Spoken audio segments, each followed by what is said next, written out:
वो लोग जो देश का नमक खा रहे हैं, देश की मिट्टी में रह रहे हैं और गुणगान उनका कर रहे हैं जिन्होंने देश के खिलाफ हमेशा से तोड़ने वाली वो शक्तियाँ उनका बखान कर रहे हैं। तो मुझे लगता है कि समाज से निष्कासित करना, असेंबली से निष्कासित करना बहुत छोटी सी बात है। ऐसे लोगों के लिए लोगों को आजीवन देश से निकाला कर देना चाहिए। औरंगजेब को भगवान तो हम नहीं मान सकते।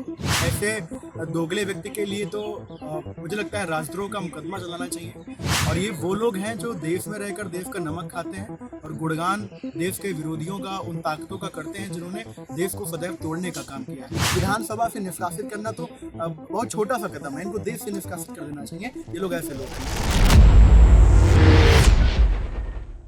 कुछ समय पहले एक मूवी आई थी, संभाजी राजे भोसले की जीवन के ऊपर एक मूवी आई थी जिसका नाम था छावा, जिसमें दिखाया गया कि कैसे औरंगजेब ने संभाजी राजे भोसले के ऊपर अत्याचार किए और उनके साथ कितना क्रूर बिहेव किया।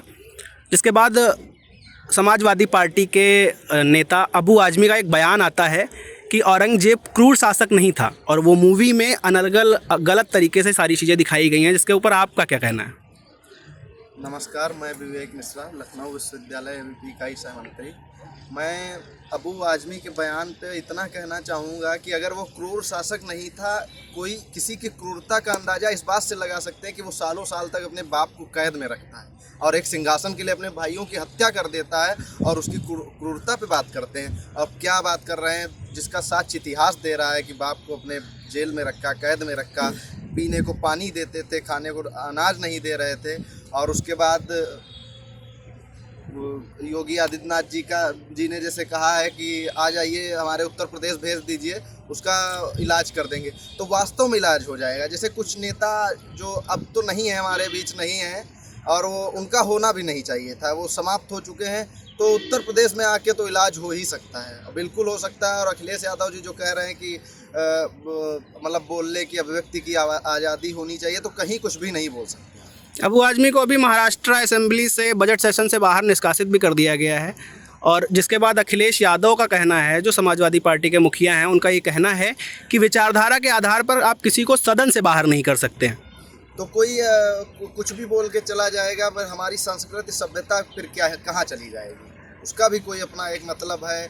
कहीं अब औरंगजेब को भगवान तो हम नहीं मान सकते। मुझे लगता है कुछ भी नहीं किया गया उनके साथ में, केवल असेंबली से बाहर निकाला गया है। लेकिन मुझे लगता है कि ऐसे दोगले व्यक्ति के लिए तो मुझे लगता है राजद्रोह का मुकदमा चलाना चाहिए। और ये वो लोग हैं जो देश में रहकर देश का नमक खाते हैं और गुणगान देश के विरोधियों का, उन ताकतों का करते हैं जिन्होंने देश को सदैव तोड़ने का काम किया है। हमसे छुपा हुआ इतिहास नहीं। आज औरंगजेब की बात और छावा के जो हीरो संभाजी हैं उनके बारे में आज हमको आज के फिल्म बताया गया है। लेकिन जब हम उस मूवी को देखेंगे और उस किताब छावा को पढ़ेंगे तो हम पाएंगे कि उस मूवी में कुछ भी नहीं दिखाया गया है जितनी यात्राएं उस किताब में दिखाई गई। तो अगर कोई व्यक्ति संभाजी को देश का हीरो संभाजी को, माफ़ी चाहूँगा, औरंगजेब को अगर देश का हीरो बताने का काम करता है और ये बताता है कि उसने देश के लिए इतना काम किया, कुछ भी ऐसा काम नहीं किया जिससे लोगों को आपत्ति होनी चाहिए, तो मुझे लगता है कि ऐसे लोगों को माफ़ नहीं करना चाहिए और इनके साथ विधानसभा से निष्कासित करना तो बहुत छोटा सा कदम है, इनको देश से निष्कासित कर देना चाहिए। ये लोग ऐसे लोग हैं। उद्धव ठाकरे विपक्ष के ही नेता हैं, मतलब भाजपा खेमे से नहीं आते हैं, भाजपा अपोजिशन लीडर हैं, बट उद्धव ठाकरे को का कहना है कि इनको समाज से निष्कासित कर देना चाहिए। बजट सेशन से निष्कासित ना करके इनको समाज से निष्कासित कर देना चाहिए। समाज क्या, मैं तो कह रहा हूँ देश से निष्कासित करिए। ऐसे लोगों का कोई अधिकार नहीं है कि भारत जैसी पवित्र भूमि में वो कदम भी रखें। वो लोग जो देश का नमक खा रहे हैं, देश की मिट्टी में रह रहे हैं और गुणगान उनका कर रहे हैं जिन्होंने देश के खिलाफ हमेशा से तोड़ने वाली वो शक्तियाँ उनका बखान कर रहे हैं। तो मुझे लगता है कि समाज से निष्कासित करना, असेंबली से निष्कासित करना बहुत छोटी सी बात है। ऐसे लोगों के लिए लोगों को आजीवन देश से निकाला कर देना चाहिए। अखिलेश यादव अबू आजमी का कहीं ना कहीं सामने से नहीं तो पीछे से सपोर्ट तो करते नज़र आ रहे हैं, क्योंकि उनका बयान कि विचारधारा के आधार पर किसी को सदन से बाहर नहीं किया जा सकता, इस पे आप क्या कहना चाहेंगे? देखिए, अखिलेश यादव जो कर रहे हैं उसको भुगत रहे हैं प्रदेश के अंदर में। और अखिलेश यादव के साथ साथ उत्तर प्रदेश के मुख्यमंत्री का जो बयान आया है, योगी आदित्यनाथ जी का जो बयान आया है कि उत्तर प्रदेश में अबू आजमी को भेज दो, उनका इलाज हो जाए, तो मुझे लगता है कि बहुत सटीक बयान है। और ऐसा इलाज उनके लिए नितांत आवश्यक है जिनकी उनका एक तरीके से जो उनके दिमाग में गंदगी, उनके हृदय में जो गंदगी भरी है, उसको मुझे लगता है कि लातों से लातों के बिना तो वो मानने वाले नहीं हैं। और रही बात अखिलेश यादव की, तो अखिलेश यादव की जो मानसिकता है और वो किस प्रकार के व्यक्ति हैं, वो किसी से छिपा हुआ नहीं है। वो स्वयं अगर ऐसे लोगों का, देश के, उत्तर प्रदेश के सूबे के बड़े नेता हैं, अगर वो ऐसे देश को तोड़ने वाली शक्तियों का समर्थन करते हैं, तो मुझे लगता है कि जनता तो उनको जवाब देती ही आ रही है और भविष्य में उनको जवाब पुनः मिलता रहेगा इन्हीं हरकतों के चलते हुए।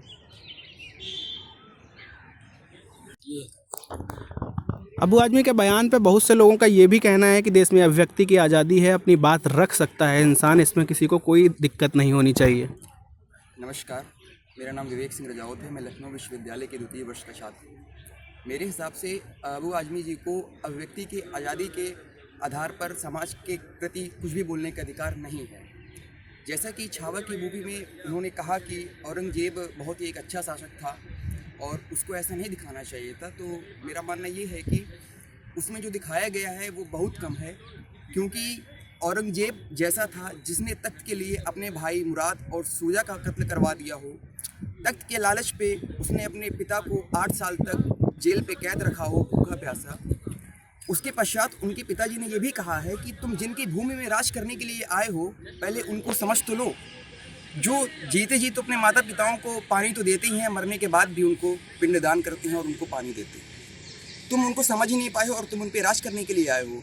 मेरे हिसाब से जो ये मूवी हमारी छावा बनी है संभाजी महाराज भोसले के आधार पर, इसके पहले से हमें औरंगजेब के बारे में भी दिखाना चाहिए, उन्होंने तख्त पाने के लिए कितनी क्रूरताएँ की है। ऐसे भी कहा जाता है कि वो जिस राज्य को लूटने के लिए जाता था, जिस राज्य में धर्म परिवर्तन नहीं करवाया जाता था, वहाँ के बच्चे महिलाओं को काट देता था, नदियों की जगह रक्त बहा करता था। इसको भी थोड़ा देखने की जरूरत। पर अबू आजमी का तो कहना ये है कि वो क्रूर शासक थे ही नहीं, वो आक्रांता थे ही नहीं। किसी ब्राह्मण की बेटी के साथ किसी ने बलात्कार किया था तो उसने 2 हाथियों के बीच में पकड़ के फड़वा दिया था उसको। मुझे लगता है कि औरंगजेब इंसानी भेष में एक भेड़िए और कुत्ते के समान था। वो आदमी जो अपने पिता के सामने उनके बेटों का, यानी अपने भाइयों का सर कटवा कर एक थाल में सजा कर भेज देता है, केवल इसलिए कि उसको एक जगह पर राज करना था। तो आप उसकी मानसिकता का अंदाज़ा लगा सकते हैं और आप ऐसे व्यक्ति से न्याय की उम्मीद करते हैं। मुझे लगता है कि ऐसे तमाम लोग जो औरंगजेब को अपना मसीहा मानते हैं, वो इस देश में रहने के हकदार भी नहीं हैं। मुझे अभी आपने क्वेश्चन किया कि देश में अभिव्यक्ति की आज़ादी है, तो अभिव्यक्ति की आज़ादी की अगर आप बात करते हैं तो आर्टिकल 19, 20, 21 में मोरालिटी एंड डिसेंसी नाम की भी कोई चीज़ दे रखी होती है। हम सबको उसका भी अध्ययन करना चाहिए कि हमको अपनी बात किस आधार पर रखनी है, किस तरीके से रखनी है, उसके भी इफ एंड बट संविधान में दिए गए हैं।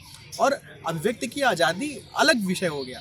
हमको क्या बोलना है, किस देश में, किस देश काल परिस्थिति में हम लोग रह रहे हैं, उसके आधार पे हमें किस तरीके की बातें और लोगों की संवेदनाएं कैसे जुड़े हुए हैं, कैसे जुड़ी हुई हैं देश के हीरोज़ के साथ में, हमें उनका ध्यान रखना पड़ता है। आप औरंगजेब को मसीहा बता रहे हैं, आप औरंगजेब को हीरो बता रहे हैं, जिसने देश के जो है राजा संभाजी, शिवाजी जाने इतने लोगों से उसने युद्ध किया, ऐसी ऐसी यातनाएं देश के लोगों पर काटी, और मूवी में तो कुछ नहीं दिखाया गया। अगर हम लोग उनकी किताब छावा पढ़ेंगे तो जानेंगे कि लोगों का कन्वर्ट कराने के लिए, लोगों को अपने धर्म में, अपने मजहब में बदलने के लिए उसने कितनी यातनाएं लोगों पे की। उसकी सेना हजारों हजार लाखों लाख स्त्रियों का रोज बलात्कार करती थी, और ऐसे लोगों को अगर अबू आजमी जैसे टुटपुंजिए नेता उसको अपना हीरो बता रहे हैं, तो मुझे उनके खून पे शक होता है, मुझे उनके डीएनए पे शक होता है कि वो देश का है भी या नहीं है। अबू आजमी जी को इतिहास को थोड़ा सा जाके अच्छे से पढ़ना चाहिए, क्योंकि औरंगजेब ने उसमें यह भी कहा था, क्योंकि उसका पुत्र तख्त के लिए अकबर बगावत कर चुका था, तो उसने कहा था कि अगर मेरा भी पुत्र एक संभाजी जैसा होता तो मैं सिर्फ हिंदुस्तान पे ही नहीं, मैं पूरा विश्व जीत सकता था। अबू आजमी के बयान या ऐसे लोगों जो भी आज देश में ऐसी ताकतों को सपोर्ट करते हैं, उनके लिए क्या कहना चाहेंगे आप लोग?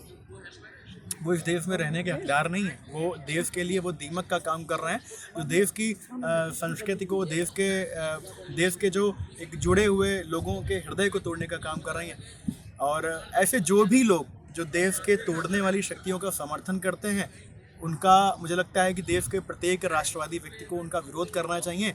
और अभी मुझे लगता है भारत जैसे देश में जहाँ व्यक्ति की आज़ादी है, तो अबू आजमी के साथ कुछ नहीं हुआ। अगर ऐसे है वो किसी इस्लामिक राष्ट्र में या किसी ऐसे राष्ट्र में, कोरिया जैसे राष्ट्र में जहाँ पे तानाशाही होता है, अभी तक इनको शायद कुत्तों से जो है कुत्तों के सामने डाल के ये खाए जा चुके होते। लेकिन हमारा देश है, हमारे देश में सभी के विचारों का जो है समर्थन और सभी के विचारों को एक्सेप्ट किया जाता है। लेकिन यही गलती है। मुझे लगता है कि ऐसे लोगों के विचारों को एक्सेप्ट नहीं किया जाना चाहिए।